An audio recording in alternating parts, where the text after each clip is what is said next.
ಮಲೈಬಾರಿನ ಅಮೋಘ ಸಂಸ್ಕೃತಿ ಚಿತ್ರಣಗಳ ಬೀಡು ಕಾಸರಗೋಡನ್ನು ಸವಿಯೋಣ ಬನ್ನಿ.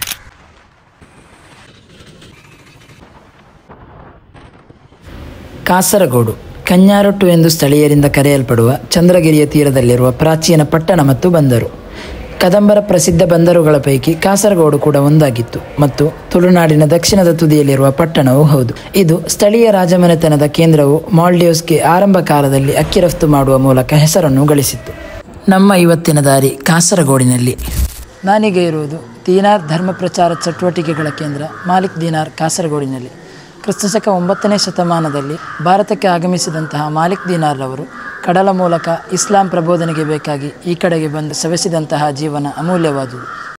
ವಿದೇಶದಿಂದ ಹಡಗಿನ ಮೂಲಕ ಸಾಗಿ ಬಂದ ಮಾಲಿಕ್ ದೀನಾರ್ ಮತ್ತು ಸಂಗಡಿಗರು ಮಲೇಬಾರ್ ಭಾಗಗಳಲ್ಲಿ ಸ್ಥಾಪಿಸಿದ 10 ಮಸೀದಿಗಳಲ್ಲೊಂದಾಗಿದೆ ಕಾಸರಗೋಡು ತಳಂಗರದ ಮಸ್ಜಿದ್ ಮಾಲಿಕ್ ದೀನಾರ್.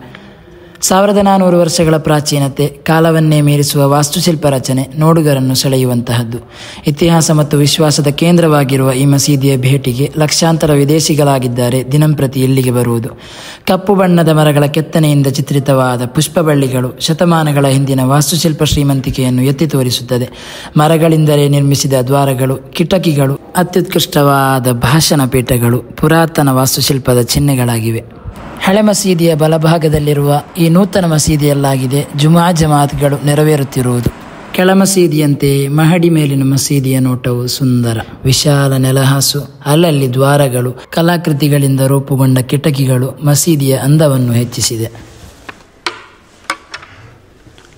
ದೀನಾರ್ ವಿದ್ವಾಂಸರುಗಳಿಂದ ರೂಪುಗೊಂಡಂತಹ ಕಲೆಶೈಲಿಗಳ ನೋಟಕ್ಕೆ ಕಣ್ಣುಗಳೆರಡು ಸಾಲದು. ಅವರ ವಿಶಿಷ್ಟವಾದಂತಹ ಕಲಾಶೈಲಿಗಳು, ವೈವಿಧ್ಯತೆಗಳು, ಸಾಂಸ್ಕೃತಿಕವಾದಂತಹ ಅವರ ಬಂಧಗಳಿಗೆ ಕನ್ನಡಿ ಹಿಡಿದಂತಿದೆ. 2ನೇ ಖಲೀಫಾ ಉಮರ್ ರಲಿಯಲ್ಲಾಹು ಅನ್ಹುರವರ ಕಾಲದಲ್ಲಿ ಭಾರತಕ್ಕೆ ಆಗಮಿಸಿದಂತಹ 22 ವಿದ್ವಾಂಸರುಗಳಲ್ಲಿ ಮಾಲಿಕ್ ದೀನಾರ್ ಕೂಡ ಒಬ್ಬರು. ಅವರ ಸಂತತಿಗಳ ಕಲೆಶೈಲಿಗಳ ಮೂಲಕ ನೆನಪಿನೂರಿನಲ್ಲಿ ಅವರ ನೆನಪು ಇಂದಿಗೂ ಹಸಿ ಹಸಿಯಾಗಿದೆ. ಚಾವಣಿ ಮೇಲಿನ ಮರದ ಪಕ್ಕಾಸು, ಹೆಂಚುಗಳ ಜೋಡಣೆ, ಗೋಡೆ ಬದಿಯ ಕಿಂಡಿಗಳು ಮಸೀದಿಯ ಅಂದಕ್ಕೆ ತೂಕ ನೀಡಿದೆ. ಅರಬ್ ನಗರಗಳಿಂದ ವ್ಯಾಪಾರ ಸಂಬಂಧಕ್ಕಾಗಿ ಕಡಲಿನ ಮೂಲಕ ಈ ಕಡೆಗೆ ಬರುತ್ತಿದ್ದಂತಹ ಅರಬ್ಬಿಗಳು ಇಲ್ಲಿನ ಅವರ ಧರ್ಮ ಪ್ರಚಾರದ ಒಂದು ಭಾಗವಾಗಿ ಮಸೀದಿಗಳನ್ನು ನಿರ್ಮಿಸುತ್ತಿದ್ದರು. ಅದರ ಭಾಗವಾಗಿಯಾಗಿದೆ ಮಾಲಿಕ್ ದೀನಾರ್ ಇಲ್ಲಿ ರೂಪುಗೊಂಡಿರುವುದು. ಹಳೆ ಮಸೀದಿಯ ಎಡಭಾಗದಲ್ಲಿ ಕಾಣುವ ಮಾಲಿಕ್ ದೀನಾರ್ ಮಕಾಂ ಲಕ್ಷಾಂತರ ನೊಂದವರ ಪಾಲಿನ ಆಶಾ ಕೇಂದ್ರವಾಗಿದೆ.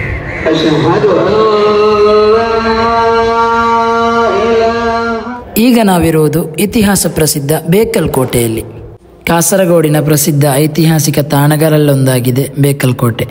ಸಮುದ್ರ ತೀರದಲ್ಲಿರುವ 36 ಎಕರೆ ವಿಸ್ತೀರ್ಣದ ಈ ಕೋಟೆ ವಿಶಿಷ್ಟ ವಾಸ್ತುಶಿಲ್ಪ ಮತ್ತು ಅಮೋಘ ಸಮುದ್ರ ದರ್ಶನಕ್ಕಾಗಿ ಪ್ರಸಿದ್ಧವಾಗಿದೆ.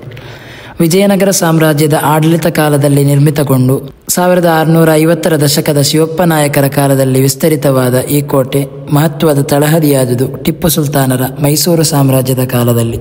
ಕೋಟೆಯ ದಪ್ಪ ಗೋಡೆಗಳು, ಬುರುಜುಗಳು, ಗೋಪುರಗಳು ಮತ್ತು ಸುಗಮ ಸಂಚಾರ ಮಾರ್ಗಗಳು ಆ ಕಾಲದ ಯುದ್ಧ ತಂತ್ರಶಾಸ್ತ್ರವನ್ನು ಪ್ರತಿಬಿಂಬಿಸುತ್ತದೆ. ಇನ್ನು ನಮ್ಮ ಪಯಣ ಬೇಕಲ್ ಕೋಟೆಯ ಸಮೀಪವಿರುವ ಅನಂತಪುರ ದೇವಾಲಯದತ್ತ.